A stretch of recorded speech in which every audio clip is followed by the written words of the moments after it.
നാരായണ നാരായണ നാരായണ നാരായണ നാരായണ നാരായണ നാരായണ നാരായണ നാരായണ നാരായണ നാരായണ നാരായണ നാരായണ നാരായണ നാരായണ. സർവത്ര ഗോവിന്ദനാമസങ്കീർത്തനം. ഗോവിന്ദ ഗോവിന്ദ. പീതാംബരം കരവിരാജിതചക്രശംഖകൗമോദകീ സരസിജം കരുണാസമുദ്രം രാധാസഹായം അതിസുന്ദരമന്ദഹാസം വാതാലയേശമനിശം ഹൃദി ഭാവയാമി. കഥാമയീം ഭാഗവതാഭിധാനാം ഹരേ തനുന്ദേ ചരിതൈസ്തുതീയൈഃ യഥാമതി ത്വൽപരിതോഷകാമസ്തൗമി പ്രസീദാച്യുത മാരുതേഷ. സർവത്ര ഗോവിന്ദനാമസങ്കീർത്തനം. ഗോവിന്ദ ഗോവിന്ദ. വാഴകുന്നം ഗുരുവരൻ വാസുദേവദ്വിജോത്തമൻ വാതാലയേശ സദ്ഭക്തൻ വിശ്വൈകവിശ്രുതൻ. ഓം നമോ ഭഗവതേ വാസുദേവായ. സർവത്ര ഗോവിന്ദനാമസങ്കീർത്തനം. ഗോവിന്ദ ഗോവിന്ദ. ശ്രീ ഗുരുവായൂരപ്പൻ്റെ ഭാഗവത സ്വരൂപത്തെ പലവിധ കഥാഭാഗങ്ങളിൽ കൂടി നമ്മളേവരും താലോലിക്കുകയാണ്, ആസ്വദിക്കുകയാണ്. ഭാഗവത മുഖപങ്കജം മുതൽ ഭാഗവത പാദാരവിന്ദം വരെ നമ്മൾ തൊട്ടു തലോടി ആസ്വദിക്കണു. കേശാദിപാദം പാദാദികേശം. അമ്മയ്ക്ക് കപിലവാസുദേവർ പറഞ്ഞു കൊടുത്തത് പാദാദികേശം ആയിട്ടുള്ള വർണ്ണനയാണ്. സഞ്ചിന്തയേൽ ഭഗവത ചരണാരവിന്ദം എന്ന്. അതുപോലെയാണ് നമുക്കിവിടെയും ഭാഗവത പദമൂലങ്ങൾ അനുസ്മരിക്കാനും അതേപോലെ ആ ഭാഗവത പദമൂലങ്ങളിൽ ഉള്ള മാധുര്യം കഥാരൂപത്തിൽ അനുസ്മരിക്കാനും ആ കഥാരസം പിബത ഭാഗവതം രസം പിബത ഭാഗവതം രസം എന്ന് പറഞ്ഞതനുസരിച്ച് ആ കഥാമൃതരസം ആസ്വദിക്കാനും മാറി മാറി മാറി മാറി അവസരങ്ങൾ നൽകണു. നിരവധി ഭക്തന്മാർ അത്യപൂർവമായ ആ മധുരരസം ആസ്വദിച്ച് അതിൻ്റെ അനുഭൂതി നമുക്കും പകർന്നു തരണു. ഇങ്ങനെയാണ് വൈവിധ്യാത്മകമായ രീതിയിൽ ഭഗവാന്റെ ഭാഗവത പദമൂലം ആസ്വദിച്ച സജ്ജനങ്ങൾ നമുക്ക് രംഗത്ത് വന്ന് സ്വന്തം അനുഭവങ്ങളിൽ കൂടെ നമ്മളെയും അത് ആസ്വദിപ്പിക്കുന്നു.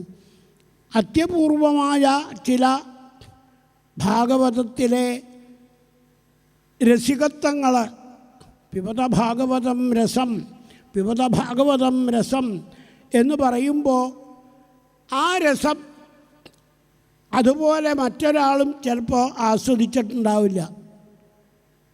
അത് നമുക്ക് പകർന്നു തരുമ്പോൾ ഓ ഇങ്ങനെയും ചില അനുഭൂതികൾ ഉണ്ട് അല്ലേ, ഇങ്ങനെയും ചില പുതുമ ആ വർണ്ണനകളൊക്കെ ഉണ്ട് അല്ലേ എന്ന് നമുക്ക് അനുഭവമാവും. അതാണ് നിരവധി സജ്ജനങ്ങൾ വന്ന് പല ഭാഗങ്ങൾ പറഞ്ഞ് ആ അനുഭവങ്ങളെ നമുക്ക് പകർന്നു തരുമ്പോൾ ഉണ്ടാവുന്ന രസാനുഭൂതി. ഭാഗവതം പറഞ്ഞതുപോലെ വീണ്ടും വീണ്ടും വീണ്ടും നമുക്ക് ആ രസാനുഭൂതി മുഹുപിബത മുഹുപിബത മുഹുപിബത രസികാപിബത ഭാവുകാപിബത രസികാപിബത ഭാവുകാപിബത എന്ന ആഹ്വാനം കേട്ട് അതീവ ശ്രദ്ധയോടെ അതിൽ മുഴുകാൻ ശ്രമിക്കാം. ഇവിടെ ഭഗവാന്റെ വളരെ പ്രസിദ്ധമായ അജാമിളമോക്ഷം കഥയ്ക്ക് ശേഷം ഭാഗവതത്തിൽ നമുക്കറിയാം പ്രാചേതസ ദക്ഷൻ്റെ കഥ വർണ്ണിച്ചു. ഇന്നലെ അനുസ്മരിച്ച് കേട്ടതാണ്. പ്രാചേതസ ദക്ഷൻ തൻ്റെ വംശപരമ്പരകളെ ഭഗവാനെ സേവിക്കാൻ പറഞ്ഞു വിട്ടു. എങ്കിലും നാരദൻ വന്ന അവരെയൊക്കെ ഇനി തിരിച്ചു വരണ്ടാത്ത രൂപത്തിൽ വൈരാഗ്യം കൊടുത്ത് ഭാഗവതരസാനുഭൂതി, ഭഗവത് രസാനന്ദാനുഭൂതി കിട്ടിയാൽ പിന്നെ അതിനേക്കാൾ വലുതൊന്നുണ്ടോ കുടുംബത്തിൽ എന്ന ബോധ്യമുണ്ടാക്കി കൊടുത്തു എന്ന് പറയാറുണ്ട്. അപ്പോൾ ദക്ഷന് അതിൽ സന്തോഷിക്കാൻ സാധിച്ചില്ല. ദക്ഷൻ ശാപിച്ചു നാരദനെ. തുടർന്നുണ്ടായ കഥകളൊക്കെ നമ്മൾ ഇന്നലെ അനുസ്മരിച്ച് കഴിഞ്ഞതാണ്. എന്താ അത്? പ്രാചേതസ ദക്ഷൻ സ്വന്തം കുട്ടികളെ അനുഗ്രഹിച്ചു എന്ന കുറ്റത്തിന് നാരദനെ എവിടെയും നിൽക്കാൻ പറ്റാതെ പോട്ടെ എന്ന് ശപിച്ചപ്പോൾ നാരദൻ സസന്തോഷം അത് സ്വീകരിച്ചു. സജ്ജനങ്ങളുടെ തുളുമ്പാത്ത ആ നിലവാരം നാരദൻ അവിടെ കാണിച്ചു. ശാപ കിട്ടിയത് അതും അനുഗ്രഹം. എന്താ അത്? ഒരു ദിക്കിലും നിന്ന് ഒരു പ്രത്യേക ബന്ധം ഒരാളോട് ഉണ്ടാവണ്ടല്ലോ എന്ന് പറഞ്ഞു. ഇന്നലെ അനുസ്മരിച്ചതാണത്. ഭഗവാനോട് നാരദൻ്റെ സസന്തോഷം ഉള്ള സത്യപ്രതിജ്ഞാ പ്രഖ്യാപനം. പര്യടാമി തവോൽഗായൻ ലീലാം ഭുവനഭാവനീം, പര്യടാമി തവോൽഗായൻ ലീലാം ഭുവനഭാവനീം എന്ന്.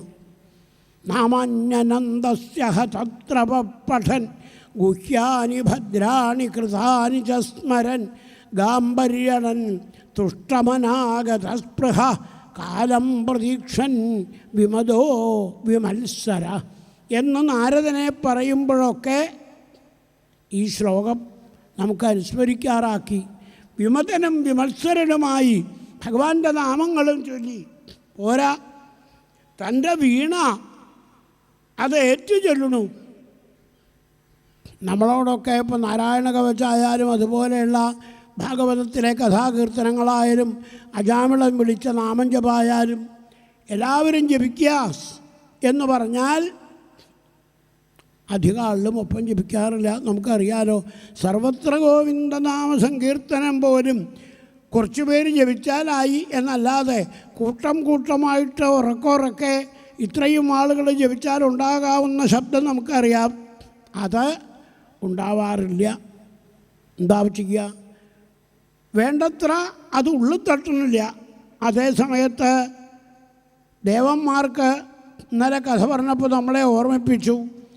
യാതൊരു സംശയമില്ല, ഉറക്കെ നാമം ജപിക്കാൻ അവസരം ഉണ്ടായി. അഥവാ അവർക്ക് ഉറക്കെ ഭഗവാനെ വിളിച്ചു നിലവിളിക്കുക എന്ന മട്ടിൽ നാമം ജപിക്കേണ്ടി വന്നു. ഓം നമസ്തേസ്തു ഭഗവൻ നാരായണ വാസുദേവ ആദിപുരുഷ മഹാപുരുഷ മഹാനുഭാവ പരമമംഗള പരമകല്യാണ കേവല ജഗദാധാര ലോകൈകനാഥ സർവേശ്വര ലക്ഷ്മീനാഥ പരമഹംസ പരിവ്രാജകൈ പരമേണാത്മയോഗ സമാധിന പരിഭാവിത പരിസ്ഫുട പാരമഹംസധർമ്മേണ ഉദ്ഘാടിത തമക്കവാടദ്വാരേ ചിത്തേ അപാവൃത എന്നൊക്കെ ഭഗവാനെ വിളിച്ചു നിരോളിച്ചു. ത്രിഭുവനാത്മഭവന ത്രിവിക്രമ ത്രിനയന ത്രിലോകമനോഹരാനുഭാവ.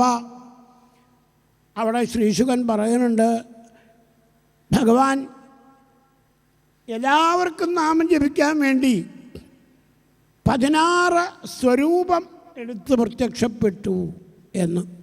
ആത്മതുല്യൈ ഷോഡശഭി വിനാ ശ്രീവത്സകൗസ്തുഭൗ.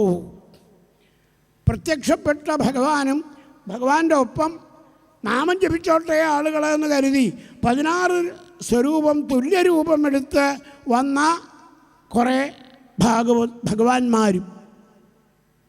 ഇങ്ങനെ പ്രത്യക്ഷപ്പെടാറുണ്ടോ ഭഗവാൻ വേറെ എവിടെയെങ്കിലും? അത് ഒരു പ്രത്യേക അവതാരം എന്ന് വേണമെങ്കിൽ നമുക്ക് വിചാരിക്കാം.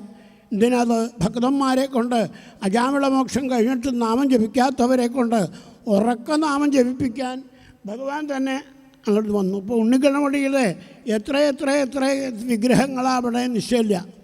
എത്ര ഉണ്ണികൃഷ്ണന്മാരാ.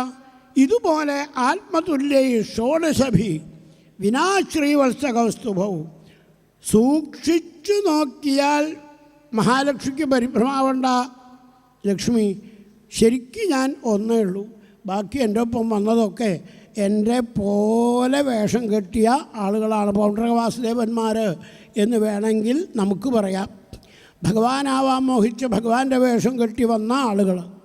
കൃഷ്ണാട്ടങ്കതിയിലും കഥകളിയിലൊക്കെ നമ്മൾ കാണാറില്ലേ 4 പീലിത്തിരുമുടി വെച്ച വേഷങ്ങൾ. ഇതെന്താ അങ്ങനെ? അത് അങ്ങനെയാണ്. പകുതി പുറപ്പാടെന്നാണ് പറയുക, പക്ഷേ ഇരട്ടിയാണ് എല്ലാം.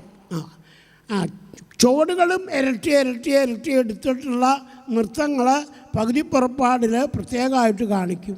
അതുപോലെ കൃഷ്ണാട്ടംകളിയിലുമുണ്ട്. കൃഷ്ണാട്ടംകളി എന്ന് പകർത്തിയതാണ് രാമനാട്ടം കഥകളി എന്ന് പറയുമ്പോൾ അവിടെയൊക്കെ കാണാം ഈ കലാപരമായ മേന്മ. ഒന്ന് പോരാ, 4 ഡബിൾ മേളപ്പദം എന്നൊക്കെ പറയാറില്ല, ഡബിൾ തായമ്പക. ഇപ്പോൾ ട്രിപ്പിൾ മേളപ്പദം, ട്രിപ്പിൾ തായമ്പക ഒക്കെ തുടങ്ങിയിട്ടുണ്ട്. ഇതുപോലെ ഭഗവാൻ പ്രത്യക്ഷപ്പെട്ടപ്പോഴും ആത്മതുല്യ ഷോഡശഭി 16 നാമങ്ങൾക്ക് വേണ്ടി 16 സ്വരൂപം എടുത്തു. 16 നാമങ്ങൾ സ്തുതിക്കുന്നവരെ കൊണ്ട് ഒപ്പം ജപിപ്പിച്ചു. 33 കോടി ദേവന്മാരെന്നാണ് പറയണത്.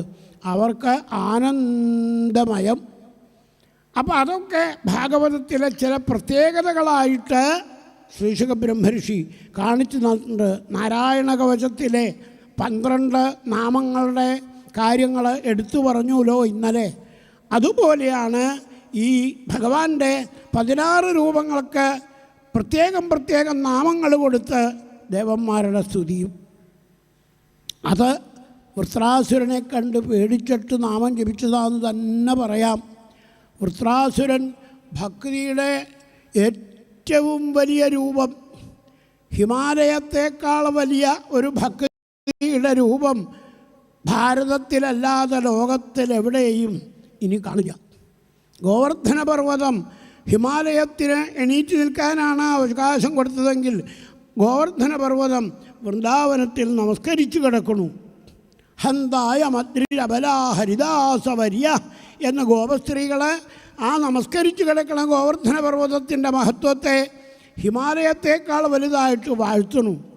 ഇതൊക്കെ പ്രത്യേകതകളായിട്ട് നമുക്ക് കഥകളിൽ സജ്ജനങ്ങൾ ചൂണ്ടിക്കാട്ടുന്ന പുതിയ രസികത്വങ്ങളാണ്.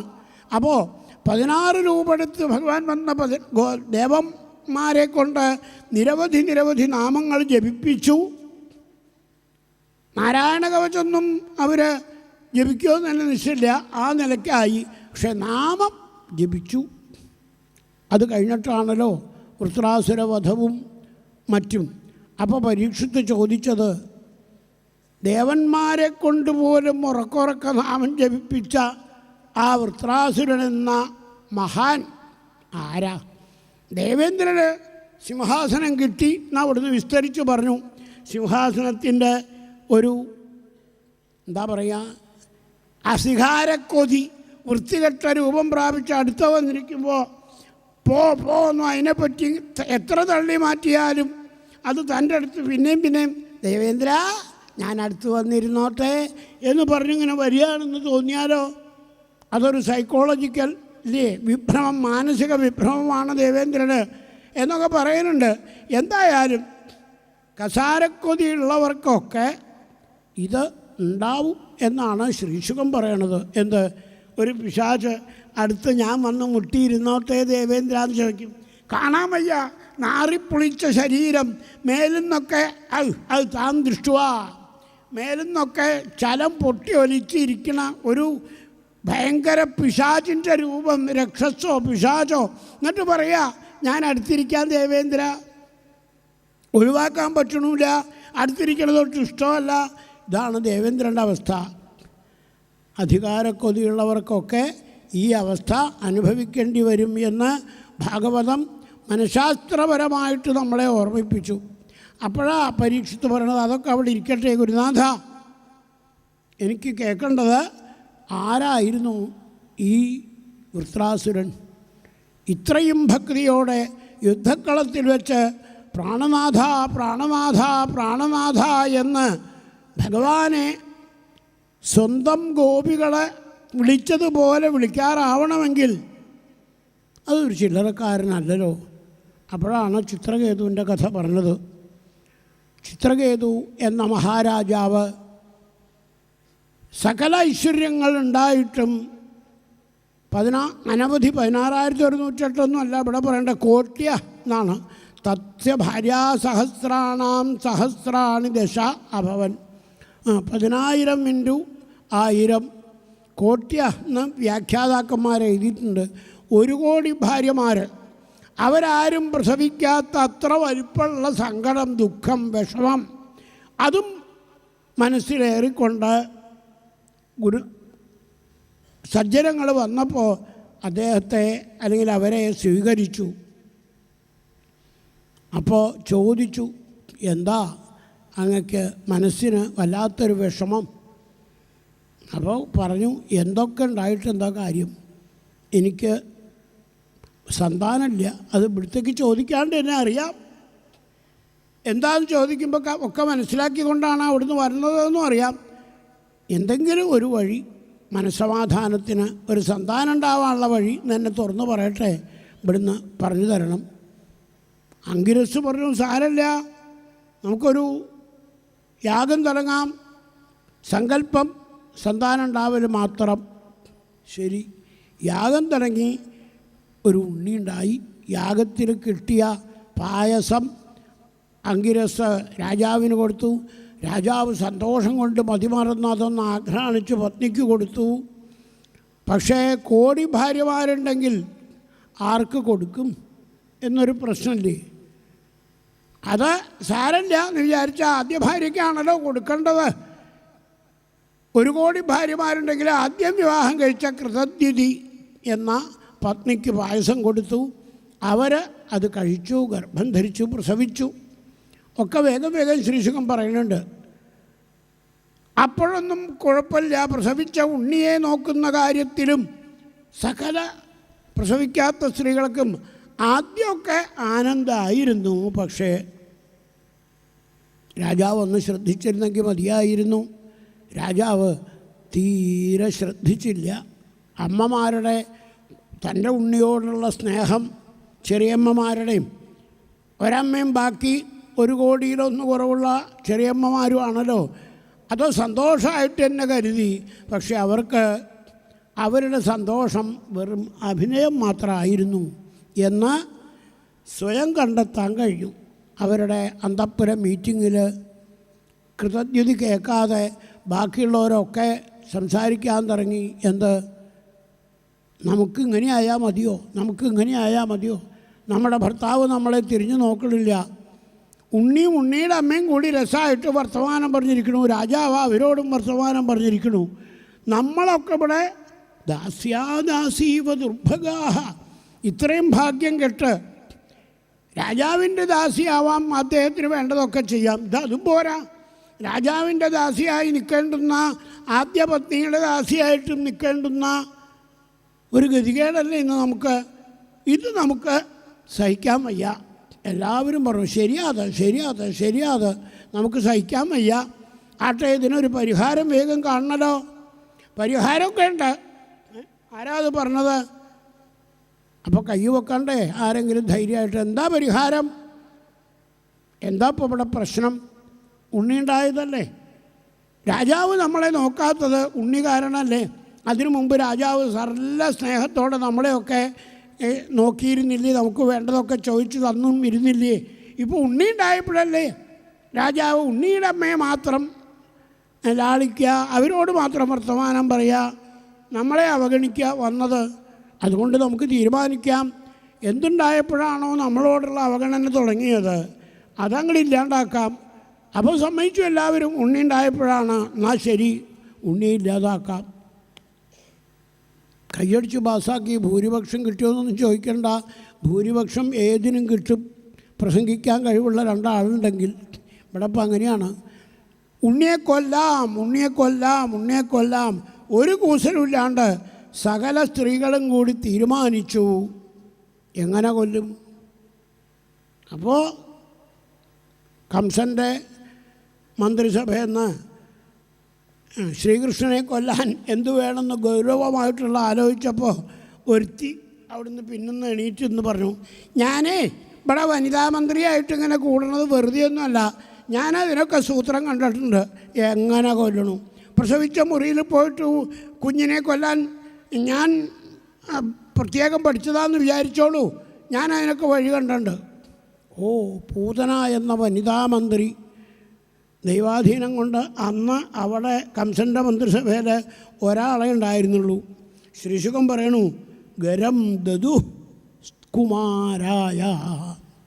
ഉണ്ണിയെ കൊല്ലാൻ വേണ്ടി കുൽസിതമായ മാരണം അവിടെ നടത്താൻ വേണ്ടി, അതിക്രൂരമായ മരണം ഉണ്ടാക്കാൻ വേണ്ടി ഈ അമ്മമാർ ആവാൻ മോഹിച്ച സകല സ്ത്രീകളും ഒരേപോലെ കൈയുയർത്തി വോട്ട് ചെയ്തു. ഗരം ദതു, ഗരം ദതു, ഗരം ദതു. എല്ലാവരും വിഷം കൊടുത്തു കൊല്ലാൻ നിശ്ചയിച്ചു എന്ന് വെച്ചാൽ എല്ലാവരും പൂതനമാരാവാൻ തയ്യാറായി എന്ന് ചുരുക്കം. ഒരു കുഞ്ഞിനെ കൊല്ലാൻ ഒരു പൂതനാ മന്ത്രി, വനിതാ മന്ത്രി എണീറ്റപ്പോൾ ഇവിടെ ഒരു കുഞ്ഞിനെ കൊല്ലാൻ സകല സ്ത്രീകളും തയ്യാറായി. ഞാനാവാം, ഞാനാവാം, ഞാനാവാം. അവസാനം അവരെല്ലാവരും കൂടി കിടന്നുറങ്ങണ ഉണ്ണിക്ക് വിഷം കൊടുത്തു. ഒരാൾ ഇത്തിരി കൊടുക്കും, അടുത്ത ആൾ കൊടുത്തോളൂ കൊടുത്തോളൂ. ചോറൂണിന് സകല ആളുകളും വന്നോര് ഉണ്ണിയുടെ നാവുമ്മൽ പപ്പടോ പഴമോ ഉപ്പോ ചോറിൻ്റെ വറ്റോ കൊടുത്തില്ലേ, കൊടുത്തോളൂ കൊടുത്തോളൂ കൊടുത്തോളൂ എന്നും പറഞ്ഞ് എല്ലാവരെയും കൊണ്ടും കൊടുപ്പിക്കണ പോലെ ശ്രദ്ധയോടെ ഉണ്ണിക്ക് മാറി മാറി മാറി മാറി ഗരം ദതു കുമാരായ വിഷം കൊടുത്ത് ഉണ്ണിയെ കൊന്നു. എന്നിട്ടൊന്നും അറിയാത്ത പോലെ.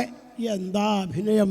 ലോകത്തിൻ്റെ ശരിയായ ചില പതിപ്പുകൾ ഭാഗവതം നമ്മുടെ മുമ്പിൽ തുറന്ന് കാണിക്കുക ചെയ്യണത്. എന്താന്ന് ഉണ്ണി നേരത്തെ എണീറ്റ് വരണില്ലല്ലോ. ധാത്രി ആയുണ്ട്, അതിനോട് പറഞ്ഞു, ആ കിടന്നുറങ്ങണ ഉണ്ണിയെ ഉണരണില്ല, ഇതിനു മുമ്പൊക്കെ വരാറുണ്ട്, എടുത്തുകൊണ്ട് വരൂ വേഗം. നന്നായില്ലേ? ശ്രീശുഖം പറയണു, പരീക്ഷിത്തെ ധാത്രി ആയ കുട്ടിയെടുക്കണവള് ചെന്ന് കുട്ടി മരിച്ച് വിറങ്ങലിച്ച് കിടക്കണ കണ്ടതോടെ മോഹാലസ്യപ്പെട്ടു. വിഷാണ്, നിറം മാറിയിട്ടുണ്ട്. മോഹാലസ്യപ്പെട്ട് വീണു. നീലവർണ്ണം. ഭഗവാനെ എടുത്ത പൂതനയ്ക്ക് ഉണ്ണിക്ക് നീലവർണ്ണം ഉണ്ടെന്ന് കാണാൻ പറ്റി, ചത്തത് പൂതനയാന്ന് മാത്രം. ഇവിടെ അങ്ങനെയല്ല. ഉണ്ണിയെ എടുത്ത ആ സ്ത്രീ ഉണ്ണിയെ അവിടെ കിടത്തി ഉറക്കം നിലവിളിച്ചു. നീല നിറമായി കിടക്കണു ഉണ്ണി. അമ്മ വന്നു, ഉണ്ണിയെ കെട്ടിപ്പിടിക്കുക, ഉമ്മ വയ്ക്കുക, നിലവിളിക്കുക. അമ്മയുടെ നിലവിളി ഈശ്വര ഭാഗവതത്തിൽ അതിവിസ്താരമായിട്ട് വർണ്ണിക്കുന്നുണ്ട്. കുറേ കഴിഞ്ഞപ്പോൾ മഹാരാജാവ് വിവരറിഞ്ഞു.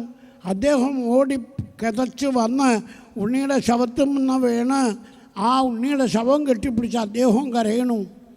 കൂട്ട നിലവിളി, കൂട്ട നിലവിളി, കൊട്ടാരം മുഴുവനും നിലവിളി.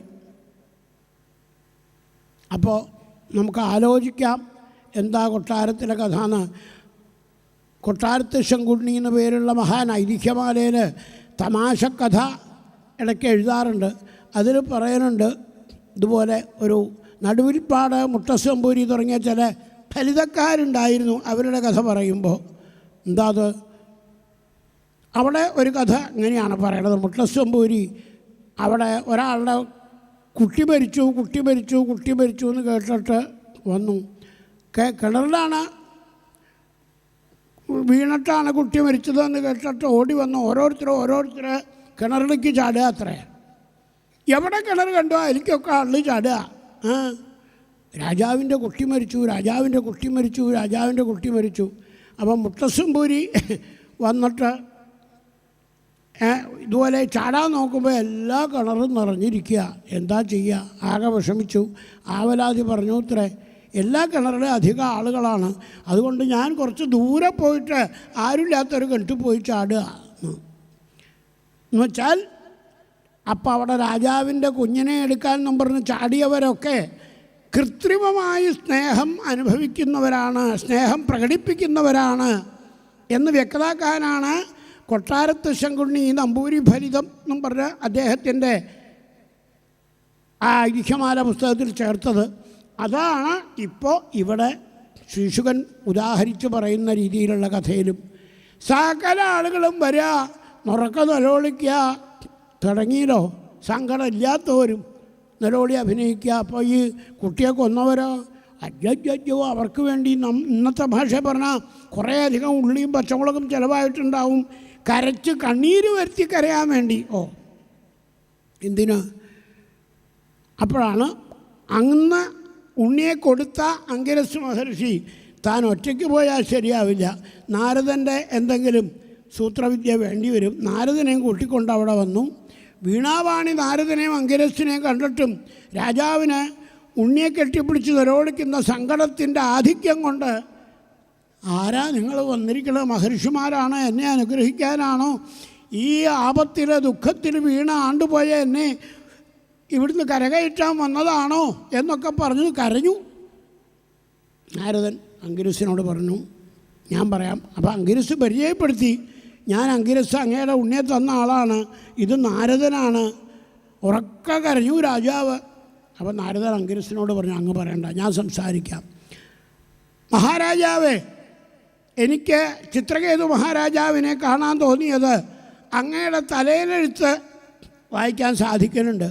അതിന് വ്യക്തമായിട്ട് പറഞ്ഞിരിക്കണു, ദ്രഷ്ടാ സങ്കരീഷണം പ്രഭും. സങ്കരീഷണമൂർത്തിയെ 7-ാം ദിവസം സപ്താഹേന എന്നാണ് പറയണത്. വെറും 7 ദിവസത്തെ എൻ്റെ ഒരു മന്ത്രോപദേശം തരാം, അത് ജപം കൊണ്ട് അങ്ങക്ക് കാണാൻ പറ്റും, ഉറപ്പ്. ഞാൻ നാരദനാ പറയണേ. ശവം താഴെ വെച്ചു. അദ്ദേഹം എണീറ്റു, കാക്കൽ വീണു. എന്നാൽ എനിക്ക് ആ മന്ത്രം ഉപദേശിക്കണം, എനിക്ക് ഭഗവാനെ കാണണം. ഭഗവാനെ കാണാൻ അങ്ങ് തയ്യാറാണോ? മന്ത്രോപദേശത്തിന് തയ്യാറാണോ? എന്നാൽ പിന്നെ ഉണ്ണിയുടെ ശവം കെട്ടിപ്പിടിച്ച് കരഞ്ഞാൽ വയ്യ. ഉണ്ണിയുടെ ശവം മറവ് ചെയ്ത് കുളിച്ച് ശുദ്ധമായിട്ട് ആ പുണ്യാഹമൊക്കെ തെളിച്ച് വന്നാൽ ഞാൻ മന്ത്രോപദേശം തരാം. അപ്പോൾ അതിന് തയ്യാറാവേണ്ടി വന്നു രാജാവിന്. രാജാവ് അതിനകത്ത് തയ്യാറാണ് എന്ന് കണ്ടപ്പോൾ നാരദൻ പറഞ്ഞു, പിന്നെ ഒരു കാര്യം, അങ്ങനെ ഉണ്ണിയെ ജീവിപ്പിക്കാൻ പറ്റുമെന്ന് ഞാനൊന്ന് നോക്കാം. ശിവ ശിവ ശിവ. ഇനിയിപ്പോൾ എന്തായി? ഇതോടെ നിലവിളിച്ചിരുന്ന സ്ത്രീകളുടെ നിലവിളി അവിടെ നിന്നു. സ്വിച്ചിട്ട പോലെ മൈക്കിലൊക്കെ അല്ലേ ചില സമയത്ത് പെട്ടെന്നൊക്കെ അങ്ങോട്ട് ഓഫാവും. അതുപോലെ നിലവിളി നിന്നു. നിലവിളി പ്രോഗ്രാം കാസറ്റ് ഇട്ടേക്കായിരുന്നു എന്ന് തോന്നും, അത് നിന്നു, സ്വിച്ച് ഓഫാക്കി. അതുപോലെയായി. എന്താ അത്? നാരദനാവൊന്നും ശ്രദ്ധിക്കണേനില്ല. നാരദൻ വന്ന് ഉണ്ണിയുടെ അടുത്ത് വന്നിരുന്ന് വീണയിൽ ശ്രുതിയൊക്കെ മീട്ടിയിട്ട് ഒരു വിളി ഉണ്ടായിട്ടുണ്ട്. ഭാഗവതം നമ്മളെ ഓർമ്മിപ്പിക്കുകയാണ്. എന്താ നാരദൻ വിളിച്ചത്? എന്താ ഉണ്ണിയുടെ പേര്? അച്ഛനോ അമ്മയോടോ ചോദിച്ചിട്ട് അങ്ങനെയല്ലേ വിളിക്കണ്ടേ? അല്ല, നാരദന് പേര് പണ്ടേ അറിയാം. ജീവാത്മൻ പശ്യഭദ്രം തേ മാതരം പിതരം ചതേ. ജീവാത്മാവേ, അങ്ങയുടെ ഈ ശരീരത്തിൽ ജീവിക്കുന്ന സമയത്തുണ്ടായിരുന്ന അച്ഛനമ്മമാരെ കാണൂ. ഉണ്ണി കണ്ണു തുറന്നു, എണീറ്റവരിരുന്നു. അയ്യോ! അതോടെ സ്ത്രീകളൊക്കെ ആകെ പരിഭ്രമായി. ഇനി എന്തൊക്കെയാ അവൻ പറയാൻ ചോദിക്കുക? നാരദൻ ചോദിക്കുക, എന്താ അവൻ മറുപടി പറയുക? ഉണ്ണി എങ്ങനെയാണ് മരിച്ചത് എന്ന് ചോദിച്ചാൽ ചെറിയമ്മമാർ വിഷം തന്നിട്ടാണ് എന്ന് പറയില്ലേ? നാരദൻ ചോദിച്ചു, എന്തിനാ അത്ര വേഗം മരിച്ചു പോണേ ഉണ്ണി? അച്ഛനിരുന്ന് കരയണോ, അമ്മ കരയണോ, ചെറിയമ്മമാർ കരയണോ? ഉണ്ണിക്കുള്ള സിംഹാസനം അപ്പുറത്ത് നോക്കൂ, ഒഴിഞ്ഞു കിടക്കണു. അതുമ്മിലിരുന്ന് കുറച്ചു കാലം ഞാൻ ഭരിച്ചാൽ ഭരിയോ എന്ന് നോക്കട്ടെ എന്നും പറഞ്ഞൊന്നും ഭരിക്കണ്ടേ ഉണ്ണി? സിംഹാസനം വെറുതെ ഒഴിഞ്ഞു കിടന്നാൽ മതിയോ? എത്ര കാലം മോഹിച്ചാ ഉണ്ണി ഉണ്ടായത്? വേഗം മരിച്ചു പോയാൽ പറ്റില്ല, മിടുക്കനായിട്ട് ജീവിക്കാൻ വരൂ. നാരദനാണ് വിളിക്കണേ. ആ ഉണ്ണി മൂക്കത്ത് വിരൽ വെച്ച് ചോദിച്ചു അത്രേ, നാരദ മഹർഷേ, അവിടുന്ന് അറിവുള്ള ആളല്ലേ, എനിക്ക് ഭഗവാന്റെ അടുത്തേക്ക് പോകാനുള്ള അവസരം കിട്ടി, ഞാൻ അങ്ങോട്ട് പോവുകയാണ്. പിന്നെ അങ്ങ് പറഞ്ഞു അച്ഛൻ്റെ അമ്മയുടെ ഇഷ്ടത്തിന് ഇവിടെ ജീവിക്കാൻ. ഏത് ജന്മത്തിൽ അച്ഛനും അമ്മയാരാ? എനിക്ക് എൻ്റെ ഒരു കർമ്മജന്മ ശതോത്ഭവം 100 ജന്മം ഇനി വരാൻ പോകുന്നതും 100 ജന്മം ഇതേവരെ കഴിഞ്ഞതുമായ ജന്മങ്ങളൊക്കെ ഓർമ്മ വരുന്നുണ്ട്. അതിലൊന്നും ഇങ്ങനൊരു അച്ഛനമ്മമാരെ പറ്റി എനിക്ക് ഓർമ്മ വരുന്നില്ലല്ലോ. കസ്മിൻ ജന്മൻ ഞമീ മുഖ്യം പിതരോ മാതരോ ഭവൻ. ഇവരെൻ്റെ ഏത് ജന്മത്തിൽ എത്രാമത്തെ ജന്മത്തിൽ അച്ഛനമ്മമാരാണെന്ന് ഇവിടുന്ന് ഒന്ന് ഐഡൻറ്റിഫൈ ചെയ്ത് പറയാമോ? ഉണ്ണി ചോദിച്ചപ്പോഴേ ശ്രീശുഖൻ പറയാ, പരീക്ഷത്തെ രാജാവിൻ്റെ ഉണ്ണി ഇപ്പോൾ അച്ഛാന്ന് വിളിക്കും എന്ന് വിചാരിച്ച് കാത്തിരുന്ന ആ മുഖം വിളറി പോരാ. അതോടൊപ്പം ഒരൊറച്ച തീരുമാനവും മുഖത്ത് വന്നു. ആത്മസ്നേഹ ശൃംഖലാം ഛിത്വാ. ഛീ, അദ്ദേഹത്തിന് തോന്നി, ഞാനിങ്ങനെ ഉണ്ണിയെ അങ്ങോട്ട് സ്നേഹിച്ചിട്ട് എന്താ കാര്യം? ഛീ, അത് വേണ്ട ആ സ്നേഹം. ഛീ എന്ന് ഛിത്വാ, മുറിച്ചു കളഞ്ഞു ആ സ്നേഹത്തെ. ഉണ്ണിക്ക് ഇങ്ങോട്ട് സ്നേഹമില്ല, ഉണ്ണി എന്നെ അറിയാനില്ല, ഏത് ജന്മത്തെ അച്ഛനമ്മമാരാന്ന് ചോദിക്കണു. അങ്ങനെയാണെങ്കിൽ ഇവനെ ഞാനെന്തിനാ സ്നേഹിക്കണേ? സ്നേഹബന്ധം ആ വളരെ വലിയ വാളുകൊണ്ട് മുറിച്ചു കളഞ്ഞു നാരദൻ. ഉണ്ണിയുടെ മൃദുലമായ കൊഞ്ചുന്ന വാക്കിൻ്റെ ഏത് ജന്മത്തെ അച്ഛനമ്മമാരാ ഇവർ നാരദ മഹർഷി എന്ന ചോദ്യത്തിന് അത്ര മൂർച്ചയുണ്ടായിരുന്നു. നമുക്കും അതെ. ആത്മസ്നേഹ ശൃംഖലാം ഛിത്വ, ഈ സ്നേഹച്ചങ്ങല മുറിക്കാൻ അത്ര പാടാണ് വൈരാഗ്യം വരുന്നത് വരെ. വൈരാഗ്യം വന്നാലോ അത്ര എളുപ്പവുമാണ്. ഞാൻ പോവാണ്, എനിക്ക് പോകണം അടുത്ത ജന്മത്തിലേക്ക് എന്നും പറഞ്ഞു ഉണ്ണി അവിടെ തന്നെ വീണു. രാജാവ് എണീറ്റ് ഉണ്ണിയുടെ കാര്യങ്ങളൊക്കെ മരണാനന്തര കാര്യങ്ങളൊക്കെ കഴിച്ച് നാരദനെ വന്ന് വീണങ്ങനെ നമസ്കരിച്ചു. ഭഗവാന്റെ ദർശനത്തിന് തലയിലെഴുത്തുണ്ടെന്ന് ഇവിടുന്ന് പറഞ്ഞുല്ലോ, എങ്കിൽ അത് അനുവദിക്കണേ, ഭഗവാന്റെ ദർശനത്തിന് അനുവദിക്കണേ. നാരദൻ അതിഗംഭീരമായ ഉപദേശം, ഓം നമോ ഭഗവതേ സംകർഷണമൂർത്തിയെ കാണാനുള്ള ഉപദേശം പറഞ്ഞു. മഹാപുരുഷായ മഹാനുഭാവായ മഹാവിഭൂതിപതയെ സകലസാത്വത പരിവൃഢനികര കരകമല കുട്മലോപലാളിത ചരണാരവിന്ദയുഗള പരമപരമേഷ്ഠിൻ നമസ്തേ. ഓം നമസ്തുഭ്യം ഭഗവതേ വാസുദേവായ ധീമഹി പ്രദ്യുമ്നായ അനിരുദ്ധായ നമഃ സംകർഷണായ ച. നാരദൻ്റെ ആത്മവിദ്യോപദേശം നടന്നു. അതനുസരിച്ച് അദ്ദേഹം ഭഗവാനെ സേവിച്ചു. 7-ാം ദിവസം ഭഗവാനെ നേരിട്ടകരെ ദർശിച്ചു. മൃണാളഗൗരം ശിതിവാസസം സുരത്കിരീടകേയൂരകഠിത്രകങ്കണം പ്രസന്നവക്ത്രാരുണലോചനം വൃതം ദദർശ സിദ്ധേശ്വരമണ്ഡലൈ പ്രഭും. സാക്ഷാൽ സംകർഷണമൂർത്തി 1000 തലകളോട് കൂടിയിട്ട് ആ 1000 തലകളിൽ ഏതോ ഒന്നിൽ ഒരു കടുകുമണി പോലെ മാത്രം ഭൂമി. അവ ഭൂമിയുടെ വലിപ്പം അവിടുത്തെ തലയുടെ ആ ഫണങ്ങളുടെ വലിപ്പം താരതമ്യപ്പെടുത്താമെന്നാണ്. ഭഗവാന്റെ തലയിൽ ഭൂമി ഇരിക്കണ കണ്ടാൽ കടുകുമണിയോളം ചെറുതായേണ്ടതെന്ന് തോന്നും. അത്ര വലിപ്പമാണ് ഭഗവാന്റെ 1000 തലകളും. അതിൻ്റെ ആനന്ദത്തിൽ ആ 1000 ഫണങ്ങളിലും തിളങ്ങുന്ന കിരീടാദികൾ, അവിടുത്തെ അലങ്കാരങ്ങൾ, ഇതൊക്കെ മുഴുവനും കണ്ട് ആനന്ദതുന്ദ്രനായിട്ട് അദ്ദേഹം സ്തുതിച്ചു. ഇതുപോലൊരു സ്തുതി ഭാഗവതത്തിൽ വേറെ ഇല്ല എന്ന് പറയാം. അജിതജിതമതിഭി സാധുഭിർഭവാൻ ജിതാത്മഭിർഭവതാ വിജിതാസ്തേപി ച ഭജതാം അകാമാത്മനാം യ ആത്മദോതി കരുണ തവ വിഭവ ഖലു ഭഗവൻ ജഗതുദയ സ്ഥിതിലയാദീനി വിശ്വസൃജസ്തേം ശാംസ തത്ര മൃഷാസ്പർദ്ധന്തേ പൃഥഗഭിമത്യ. അനവധി സ്തോത്രങ്ങളെ കൊണ്ട് ഭഗവാനെ സ്തുതിച്ചു. അവസാനം ഒരു ദീർഘദണ്ഡ നമസ്കാരവും. ഭഗവാൻ പറഞ്ഞു, അങ്ങയുടെ സ്തുതി ഇതേവരെ ഭാഗവതത്തിലില്ലാത്ത രീതിയിലുള്ള മാത്രാവൃത്തം ഗീതിവൃത്തം എന്നൊക്കെ പറയാറില്ലേ, അതുപോലുള്ള സ്തുതി വളരെ ഗംഭീരായി. ഞാൻ അങ്ങയ്ക്ക് അനുഗ്രഹം നൽകണു. യം വൈശ്വസന്തമനു വിശ്വസൃജശ്വസന്തി യം ചേകിദാനമനുചിത്തയ ഉച്ചകന്തി ഭൂമണ്ഡലം സർഷപായതി യസ്യ മൂർധ്നി തസ്മൈ നമോ ഭഗവതേസ്തു സഹസ്രമൂർധ്നേ. ഭൂമണ്ഡലത്തെ കടുകുമണി പോലെ എത്ര ചെറുതോ എന്ന് തോന്നിക്കുമാറ് ഉള്ള അത്ര വലിയ ഫണങ്ങളെ കൊണ്ട് ചുമക്കുന്ന ഭഗവാനെ വീണ് അങ്ങനെ നമസ്കരിച്ചു. ഭഗവാൻ പറഞ്ഞു, അതെ ഇങ്ങോട്ട് നോക്കൂ, എന്നാരദാങ്കിരോഭ്യാന്തേ വ്യാഹൃതം തേ അനുശാസനം മേ അനുശാസനം. അങ്ങയ്ക്ക് നാരദനെയും അങ്കിരസിനെയും മാറി മാറി പറഞ്ഞയച്ച് അനുഗ്രഹം നൽകാൻ ഏർപ്പാട് ചെയ്തത് ഞാനാണ്. അങ്ങയ്ക്ക് സന്താനം ഉണ്ടാവാനും ആ സന്താനത്തെ തിരിച്ചെടുക്കാനും കാരണം ഞാനാണ്. ഞാൻ പറഞ്ഞ പോലെ നാരദൻ ചെയ്തു എന്നേ ഉള്ളൂ. അങ്ങയ്ക്കിനി പ്രാരബ്ധങ്ങളില്ല. ലോകം മുഴുവനും പര്യടാമി തവർഗായൻ ലീലാം ഭുവനഭാവനീം എന്ന് പാടിയ നാരദൻ്റെ ശിഷ്യനായ അങ്ങ് ഇതാ എൻ്റെ കഥകളും പാടിക്കൊണ്ട് നടന്നോളൂ. സംഘർഷണമൂർത്തിയായ എൻ്റെ പരദേവത എന്ന് കൂട്ടിച്ചേർത്ത് പറഞ്ഞോളൂ. വാസുദേവൻ, സംഘർഷണൻ, പ്രദ്യുമ്നൻ, അനിരുദ്ധൻ, നാലും നാലല്ല, ഒരേ മൂർത്തിയുടെ 4 തരം അനുഗ്രഹ വിശേഷങ്ങളാണ്. അതെന്നും അങ്ങയ്ക്ക് അനുഭവപ്പെടട്ടെ. ഉഭയം സ്മരത പുംസ, 1, 2, 3, 4 എന്നൊന്നും കണക്ക് വയ്ക്കണ്ട. എല്ലാം എൻ്റെ അനുഗ്രഹമായിട്ട് മനസ്സിലാക്കൂ. അദ്ദേഹത്തെ സംഘർഷമൂർത്തി അനുഗ്രഹിച്ച് ഉപദേശങ്ങൾ നൽകി. ഇനി ഒരിക്കലും ഒരു പരിഭ്രമം അദ്ദേഹത്തിനുണ്ടാവരുത്. ഒരു കൂസലുമില്ലാണ്ട് ഭഗവാന്റെ കഥകളും പാടി നടക്കട്ടെ. അനുഗ്രഹിച്ചു. ഭഗവാന്റെ കഥകൾ കഥാപ്രാസംഗികന്മാർ പണ്ടുണ്ടായിരുന്നല്ലോ, അങ്ങനെ പാടി നടക്കുന്ന ആളുകൾ.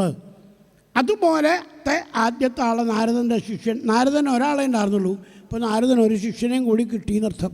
കഥാപ്രസംഗം കഥാപ്രസംഗം കഥാപ്രസംഗം.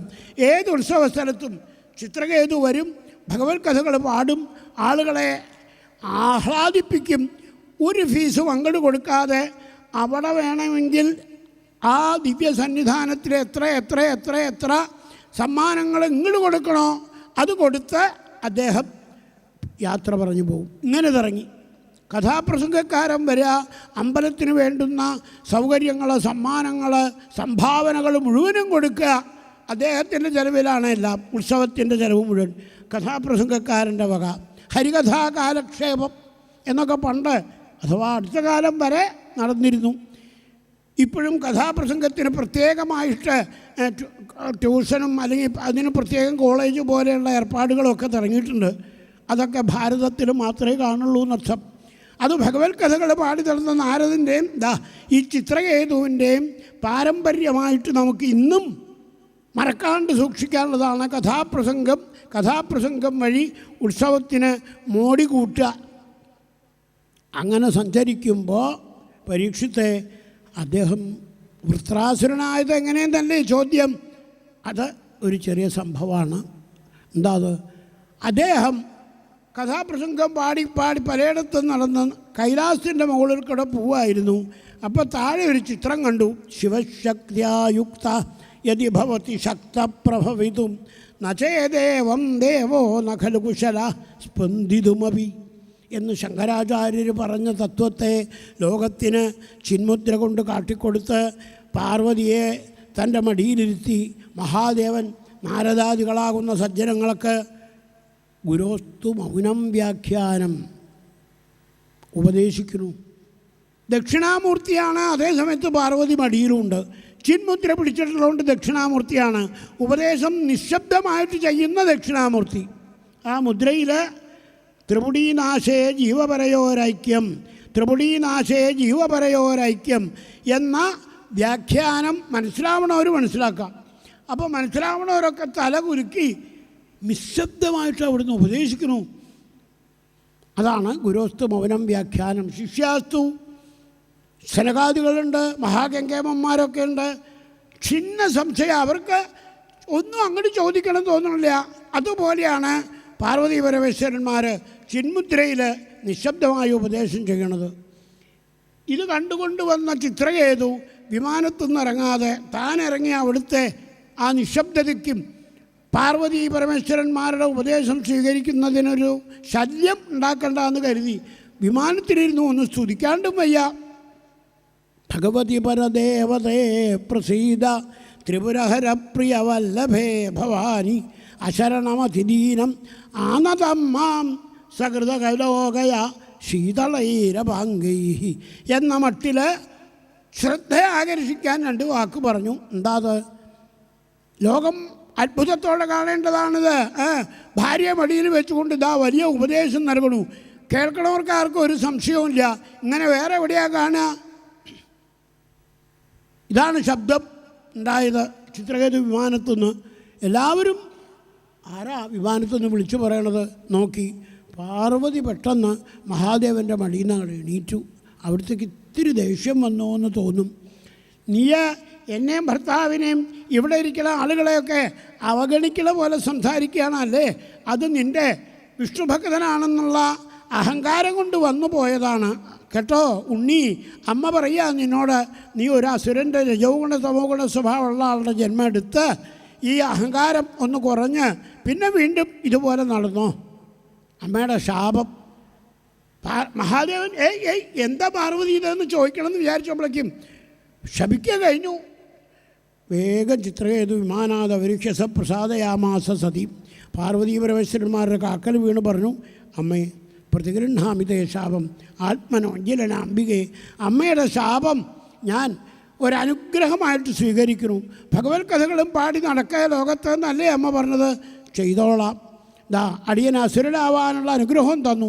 അസുരനായിട്ടും ഭഗവത് കഥ പാടാനുള്ള അനുഗ്രഹം അമ്മ തന്നൂലോ എന്ന് പറഞ്ഞു പോന്ന ആ ചിത്രകേതുവാണ് പരീക്ഷത്തെ പിന്നീട് വൃത്രാസുരനായി ഒരു അമ്മയുടെ ഗർഭഭാരം വേണ്ടി വന്നില്ല, ഒരു തീയിൻ്റെ ഉള്ളിൽ നിന്ന് വരുന്നത്.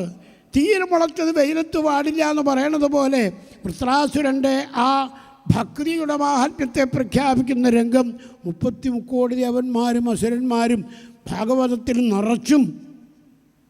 നിറഞ്ഞു തുളുമ്പി നിൽക്കണു എന്ന് ദ്വിതീയവംശവും ദൈത്യവംശം ധനുവംശം അസുരവംശം ദേവവംശം എന്നൊക്കെ പറഞ്ഞ് വർണ്ണിക്കണേൻ്റെ കൂട്ടത്തിൽ പറഞ്ഞ കഥയായതുകൊണ്ട് ബാക്കി കഥയും കൂടി പറഞ്ഞു ശ്രീശുകൻ. ഇത് ദ്വിതീയവംശത്തിൻ്റെ കഥയോട് ചേർത്ത് പറയേണ്ടതാണ്. എന്താ അത്? ദേവന്മാരുടെ കഥകൾ പറഞ്ഞു. നാരായണ കവചവും വൃത്രാസുരനും ഈ കഥയോട് അത് പൂർണ്ണമായി.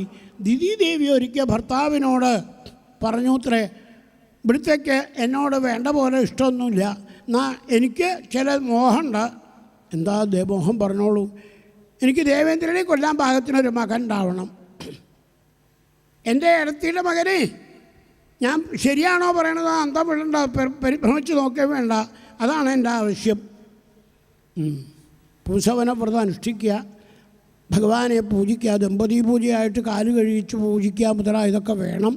നിയമങ്ങളൊക്കെ പറഞ്ഞു കൊടുത്തു. ഇതെന്തെങ്കിലും ഒന്ന് മുടങ്ങിയാൽ ഫലം വിപരീതമാവുകയെ അതൊക്കെ ഞാൻ ശ്രദ്ധിച്ചോളാം. ദിതിദേവി ഭർത്താവിൽ നിന്നും ദേവേന്ദ്രനെ കൊല്ലാനൊരു മകൻ ഉണ്ടാവണമെന്നും പറഞ്ഞ് ഗർഭത്തിൽ വെച്ച് വളർത്തി വലുതാക്കിക്കൊണ്ടിരിക്കുമ്പോൾ ദേവേന്ദ്രൻ പൂജയ്ക്കൊരുക്കുന്ന ഒരാളുടെ വേഷത്തിൽ അവിടെ വന്നു. അമ്മയെ ശുശ്രൂഷിക്കുക എന്നുള്ള മട്ടിൽ ദിതി പകലുറങ്ങരുതെന്ന് പല നിയമങ്ങളുള്ളതിൽ ഒന്ന് പ്രധാനം ദേവേന്ദ്രനോട് പറഞ്ഞേൽപ്പിച്ചു. ദേവേന്ദ്രനാന്ന് മനസ്സിലായില്ലല്ലോ. തൻ്റെ പൂജയ്ക്ക് സഹായിക്കുന്ന കുട്ടിയോട് എനിക്ക് വല്ലാണ്ട് ഉറക്കം വരുന്നുണ്ട്, ഞാനൊന്ന് ചാരിയിരിക്കുക. എവിടെ ചാരിയിരിക്കൽ? ചാരിയിരുന്ന് കുറച്ച് കഴിഞ്ഞപ്പോൾ പകലുറക്കം പാടില്ല എന്ന് പ്രത്യേകം എഴുതിയിട്ടുണ്ട്. കിടന്നു, മുണ്ടിൻ്റെ തല വിരിച്ച് കിടന്നുറങ്ങി. ദേവേന്ദ്രൻ സമാധാനമായി. ചെറിയ സൂക്ഷ്മവിദേഹെടുത്ത് ഗർഭത്തിൽ ചെന്ന് 7 സപ്തധ 49 കഷ്ണാക്കി കൊന്നു കുട്ടിയെ. ആദ്യം 7 ആക്കി 7 49 കഷ്ണാക്കി മുറിച്ചു. കുട്ടികൾ ചോദിച്ചു അത്രേ, എന്തിനാ ദേവേന്ദ്രേട്ടാ ഞങ്ങളെ കൊല്ലണത്? ശരിയാ, നിങ്ങളെ കൊല്ലേണ്ട കാര്യമില്ല. നിങ്ങൾ മിടുമിടുക്കന്മാരായി എൻ്റെ ഒപ്പം 49 പേര് മരുത്തുക്കളെന്നുള്ള മന്ത്രത്തിൽ വരിക. ദേവേന്ദ്രൻ ദിതിദേവിയെ വന്ദിച്ച് അമ്മയുടെ അനുഗ്രഹത്തോടെ പുതിയ 49 അനിയന്മാരോടുകൂടെ ഇന്നും ദേവലോകത്ത് വസിക്കുന്നു. ഇതാണ് പറഞ്ഞു നിർത്തിയത്. അപ്പോൾ പരീക്ഷിച്ച് ചോദിക്കുകയെ, ഭഗവാന്റെ കഥകൾ കേട്ടാൽ ദേവന്മാരോടും അതേപോലെ അസുരന്മാരോടും ഒരുപോലെയാണ് സൃഷ്ടികർത്താവായ ഭഗവാൻ പെരുമാറുന്നതെന്ന് തോന്നില്ല. അതുകൊണ്ട് എനിക്കൊരു സംശയം ഉണ്ടായത് ഇവിടുന്നൊന്ന് തീർത്തു തരണം. എന്താ ഭഗവാൻ അങ്ങനെ? അപ്പം ചിരിച്ചുകൊണ്ട് നാരദൻ പറഞ്ഞു, നന്നായി, അങ്ങ് ഇത് ചോദിച്ചത് വളരെ നന്നായി. പണ്ട് പരീക്ഷത്തിനോട് ശ്രീശുഖൻ പറഞ്ഞു, പണ്ട് പരീക്ഷത്തെ അങ്ങയുടെ മുത്തച്ഛൻ ധർമ്മപുത്രൻ നാരദനോട് ഇതുപോലെ ശിശുപാലവധം കഴിഞ്ഞ ഉടനെ രാജസൂയയാഗ സദസ്സിൽ വെച്ച് ചോദിക്കേണ്ടതായുണ്ട്. അന്ന് നാരദൻ പറഞ്ഞ കഥകൾ ഞാൻ അങ്ങക്ക് പറഞ്ഞു തരാം എന്ന് പറഞ്ഞുകൊണ്ടാണ് ഇതാ നരസിംഹാവതാര കഥയുടെ ആദ്യ ഭാഗം കേൾപ്പിച്ചത്. ഹിരണ്യാക്ഷൻ സാക്ഷാൽ ഹിരണ്യകശിപുവിൻ്റെ അനിയൻ തൻ്റെ അനിയനെ മഹാവിഷ്ണു കൊന്നു എന്നും കേട്ട് ദേഷ്യപ്പെട്ട് ആവേശത്തോടെ അവനെ ഞാൻ കൊല്ലുന്നും പറഞ്ഞ് സത്യം ചെയ്ത് അമ്മയുടെ മറ്റുള്ളവരുടെ അനുമതിയോടെ തപസ്സിന് പോയി വന്നു എന്നൊക്കെയുള്ള കഥകളാണ് ഇനി നമുക്ക് കേൾക്കാനുള്ളത്. ഹിരണ്യകശിപുവിൻ്റെ അതിഘോരമായ ആ തപസ് കഴിഞ്ഞ് വന്ന് പ്രഹ്ലാദനെ ദ്രോഹിക്കുമ്പോഴാണ് നരസിംഹാവതാരം നടക്കാൻ പോണത്. ആ വക കഥകൾ ഇനി നമുക്ക് വായിച്ച് കേൾപ്പിച്ചതിന് ശേഷം നരസിംഹാവതാര കഥ ഇവിടെ അനുസ്മരിക്കും. ഗോവിന്ദനാമ സങ്കീർത്തനം ഗോവിന്ദ ഗോവിന്ദ. നാരായണ നാരായണ നാരായണ നാരായണ നാരായണ നാരായണ നാരായണ.